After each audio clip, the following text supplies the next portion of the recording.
लाहौर की एहतसाब अदालत ने मनी लॉन्ड्रिंग रेफरेंस में शहबाज शरीफ और हमजा शहबाज की एक रोजा हाजिरी माफी की दरखास्त को मंजूर कर लिया। अदालत ने आइंदा समाअत पर नैब के गवाहान को तलब कर लिया है। बात करेंगे राना बिलाल से। राना बिलाल, अदालती कार्रवाई का अहवाल क्या है?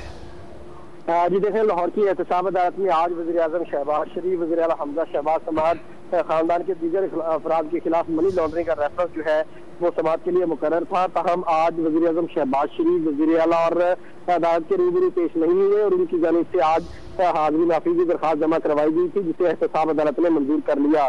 दरखास्तों में ये कहा गया था कि सरकारी मसरूफियात के बायस से दोनों अदालत में पेश नहीं हो सकते, लिहाजा उनकी एक दिन की हाजिरी माफी की दरखास्त मंजूर की जाए।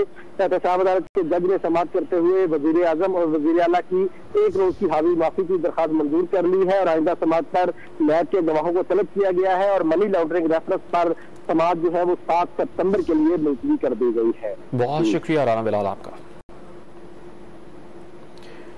लाहौर की एहतसाब अदालत ने मनी लॉन्ड्रिंग रेफरेंस में शहबाज शरीफ और वज़ीर आला पंजाब हमजा शहबाज की एक रोज़ा हाजिरी माफी की दरखास्त मंजूर कर ली है। अदालत ने आइंदा समाअत पर नैब के गवाहान को तलब किया है। लाहौर की एहतसाब अदालत ने आइंदा समाअत पर नैब गवाहान को तलब किया। रिकॉर्ड समेत मनी लॉन्ड्रिंग केस है हमजा शहबाज और शहबाज शरीफ के खिलाफ, जिसमें आज हाजिरी से इस्तिस्ना की दरखास्त को मंजूर किया गया है। लाहौर की एहतसाब अदालत ने मनी लॉन्ड्रिंग रेफरेंस में वज़ीर आज़म शहबाज शरीफ और हमजा शहबाज की एक रोज़ा हाजिरी माफी की दरखास्त मंजूर कर ली। अदालत ने आइंदा समाअत पर नैब के गवाहान को तलब कर लिया है।